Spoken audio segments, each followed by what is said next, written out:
pourquoi pas la chronique des possibles. Cette chronique, née de mon parcours, transmet mes apprentissages et mes prises de conscience et a pour objectif de vous aider à reprendre votre pouvoir personnel.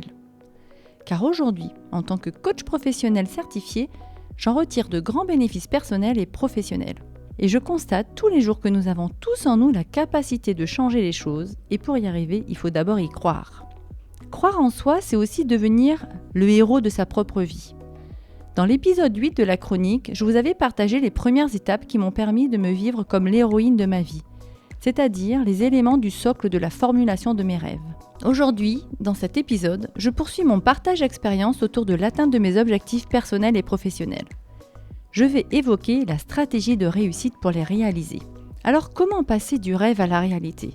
Personnellement, je formule régulièrement des rêves grâce à mon imaginaire foisonnant et tous ne deviennent pas réalité.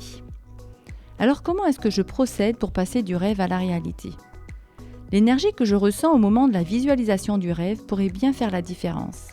Car cette énergie me procure une joie intense, un désir ardent. Et portée par une valeur de réussite et du dépassement de soi, j'en ai déjà réalisé quelques-uns, certains ayant déjà impacté le parcours de ma vie.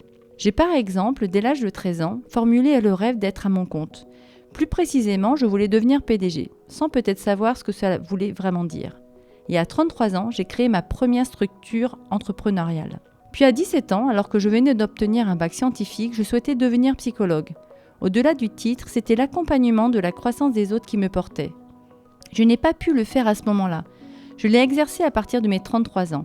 Et aujourd'hui, en plus d'exercer les métiers de coach, de formatrice, de consultante en bilan de compétences et de facilitatrice en intelligence collective, je suis sur la voie pour devenir Gestalt praticienne. Et à 40 ans, un autre de mes rêves, j'ai été lauréate d'un concours d'innovation en matière de coaching à la suite d'une visualisation lors d'un voyage sonore. Alors comment y suis-je parvenue ? J'ai développé ma stratégie à partir de plusieurs éléments de ma personnalité, 5 pour être plus précise. En premier, il y a mon travail d'introspection en continu. J'ai découvert mes passions, mes centres d'intérêt, mes valeurs et mes croyances. Mes activités actuelles sont liées à mon intuition et mes motivations intrinsèques. Me développer personnellement est devenu mon hygiène de vie, un vrai accomplissement de moi-même. En deuxième, le dépassement de soi. Après m'être fixé un objectif stimulant, je tente, j'essaye, j'ose, je prends des risques, je sors de ma zone de confort en me demandant « mais qu'est-ce que je risque ?»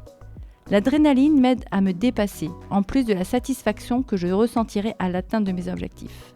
En troisième, il y a ma grande capacité de travail. Je me donne les moyens de réaliser mes rêves dont la racine est mes valeurs et pour lesquelles je persévère. Si je rencontre un obstacle, si mes premiers plans ne fonctionnent pas, j'opte pour un plan B ou je décide d'un nouveau chemin. En quatrième, il y a la remise en question. Je me sens en amélioration continue quotidiennement pour rester en stimulation intellectuelle.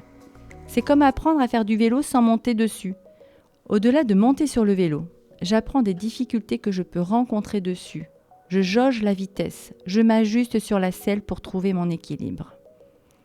Et enfin, l'expérience est au cœur de ma réussite. C'est de l'expérience que naît la confiance. La confiance en soi n'est pas innée, elle s'acquiert avec le temps. Et quand j'ai une idée, je la lance et je vois après ce qu'elle donne. Si j'écoutais mon juge intérieur me dire « et si cela ne marchait pas », je ne prendrais jamais le risque de réaliser mes rêves. Alors la stratégie de succès reste personnelle. Chacun de nous a les ressources pour identifier la sienne. Souhaitez-vous connaître la vôtre ? Voici quelques clés.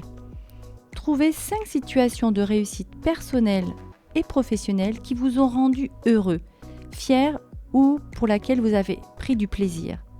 Puis, écrire ce sur quoi vous vous êtes appuyé pour réussir comme vous l'avez fait, en termes de comportement, de compétences, de ressenti. Et en faisant la synthèse, probablement que vous découvrirez votre propre stratégie. Une autre clé de mon voyage du héros, mon intuition. Plus je gagne en conscience de moi, plus j'accepte une compétence, l'intuition.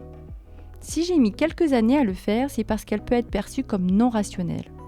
Et pourtant, une des clés centrales de ma croissance est liée à l'écoute de mon intuition. De quoi s'agit-il ? Après des études dans le commerce et un burn-out, Victoria Pelé-Reimers, écrivain, coach et formatrice, est aujourd'hui spécialiste de l'intuition. Elle définit l'intuition comme une connaissance immédiate et directe sans recours au raisonnement.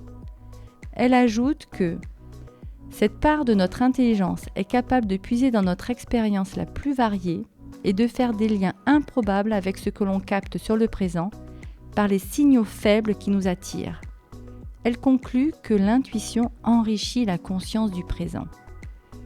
Son accès est alors précieux pour nous aider à prendre des décisions qui sonnent justes dans l'ici et maintenant. L'auteur identifie plusieurs formes d'intuition. L'intuition contextuelle, qui nous guide dans nos décisions au quotidien.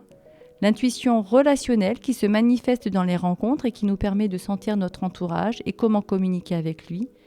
Et l'intuition visionnaire, qui est cette capacité à percevoir à l'avance ce qui s'annonce, se profile, les tendances et aussi les risques. Je pourrais imaginer que l'intuition la plus présente en moi est l'intuition visionnaire, comme l'aigle cité dans le précédent épisode de la chronique. Très souvent dans mon quotidien, j'ai des pensées, des images qui surgissent sans que j'en comprenne le sens. En les écoutant, j'ai ainsi pu saisir des opportunités importantes dans mon parcours. Elle m'a par exemple amené à démissionner d'un CDI pour aller vivre en Guadeloupe, après y avoir passé seulement 15 jours de vacances.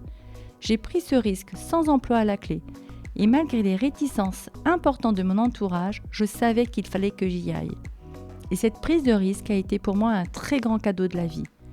J'y ai vécu comme une renaissance, notamment en faisant le lien entre mon esprit et mon corps. Et c'est une nouvelle clé à partager. Me sentir complète, être comme un tout, a aussi été une étape dans ma vie. Pendant longtemps, je pouvais sentir une coupure entre ma tête et mes ressentis. Il y a notamment 2 concepts qui ont marqué mon expérience de vie. Le premier concept, celui de l'indissociabilité entre le corps et l'esprit. Cette indissociabilité entre le corps et l'esprit est mise en évidence par les neurosciences et pour ne citer que lui, Antonio Damasio, professeur de neurologie de l'Iowa aux États-Unis. Lors d'une interview menée par David Servan-Schreiber, neuropsychiatre, professeur clinique de psychiatrie de l'Université de Pittsburgh et chargé de cours de médecine de Lyon 1, il explique les liens qui existent entre les deux. Par exemple, il dit « En modifiant l'état de notre corps, nous modifions notre façon de percevoir tout ce qui nous arrive, notre perception du monde. » Pendant très longtemps, je me suis sentie dissociée de mon corps avec une difficulté à accéder à mes ressentis. Je sais que nous sommes nombreux dans ce cas, car le système éducatif a longtemps misé particulièrement sur l'intelligence cognitive, plus que sur les autres intelligences. Et pour répondre aux injonctions de l'éducation, j'avais alors mis de côté mes ressentis, mes émotions, à tel point que je pouvais ne pas ressentir ce que je vivais à l'intérieur. Aujourd'hui, lorsque je pose à mes clients la question « Que ressentez-vous ?», ce sont des pensées qui s'expriment. Ce travail de contacter les ressentis peut prendre du temps. Le deuxième concept est celui du pardon. Ce qui m'a particulièrement marqué est le concept de l'ardoise. L'ardoise a aussi un sens figuré, celui de l'addition. Comme cela est si bien expliqué dans le livre « La dynamique du pardon » d'Étienne Jalenc, mes ardoises étaient remplies de rancune, de jugement envers les autres et envers moi-même. Je ne les effaçais jamais, ils s'accumulaient sans avoir conscience de ce fonctionnement. En pratiquant la dynamique du pardon vis-à-vis des autres et vis-à-vis de moi, et ça était plus long pour moi, j'ai réussi à m'alléger et à vivre plus sereinement. Je n'ai pas à en vouloir à l'autre de ma façon de percevoir ses comportements vis-à-vis de moi. C'est un beau cadeau que de se dire que nous avons la capacité à changer notre façon de voir et de percevoir les choses. C'est à moi de dire quand cela ne me convient pas. C'est à moi de me séparer d'une relation qui devient toxique pour moi. Quand j'exprime que le pardon vis-à-vis de moi a été plus long, c'est parce que j'avais créé en moi un juge intérieur. Plus besoin d'avoir l'extérieur pour y mettre une critique de mes comportements. Je l'avais intégré en moi. J'ai réussi à le faire fondre après de longues séances de psychothérapie. Il s'invite encore quelquefois, moins longtemps et moins en profondeur. Je fais souvent référence à mon juge intérieur car sa place a été trop grande dans ma vie. Une autre clé est celle d'aller dans la zone de panique, c'est-à-dire accepter de sortir de sa zone de confort. Poussée par mes valeurs de réussite, la soif d'adrénaline et la curiosité, j'ai souvent fait des choses qui m'ont challengée fortement. Alors que j'étais plutôt timide enfant, je me rappelle encore sensoriellement la journée que j'ai passée avant de présenter devant 150 coachs et formateurs le protocole que j'avais créé et dont j'étais lauréate. Depuis cette expérience que je considérais folle, au cours de laquelle j'ai vécu un vrai moment de flow, j'anime aujourd'hui des conférences devant des dizaines, voire des centaines de personnes. avec ma mentalité de développement. Chaque critique, chaque échec, chaque feedback devient une opportunité de progresser et de faire fructifier mon capital.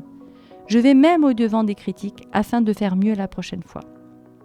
Et si je flippe avant de le faire, principalement à cause de ma peur du jugement et de mes croyances limitantes, c'est grâce au développement de ma sécurité intérieure et à ma perception de récompense à venir, celle de la fierté que je ressentirai après l'avoir accompli. Et pour être honnête, c'est souvent après coup que je me rends compte que ce que j'ai réalisé était fou. Cela me fait penser à la citation de Marcel Pagnol.